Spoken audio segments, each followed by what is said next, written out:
cultivator or disc harrow? What is better to use for post-harvest cultivation?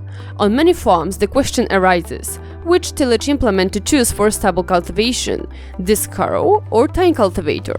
Increasingly, farmers are choosing to till the soil using specialized machines. These tools differ in performance, energy consumption, and cultivation effects.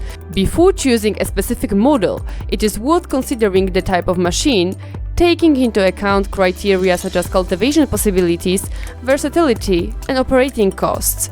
So let's take a look at both solutions. Disc harrows mix the soil well and have a low power demand.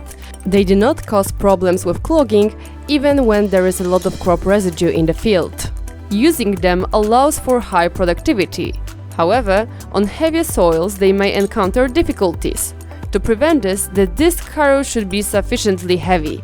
Rolmako machines are characterized by their high ground pressure, and in the trade version they require adequate lifting capacity.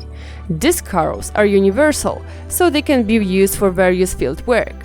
Stubble cultivators, also called grubbers, allows work even on heavy soils. They have a higher power demand than disc harrows, but they handle post-harvest residues well. Acting at a greater depth, they can also replace the traditional plow.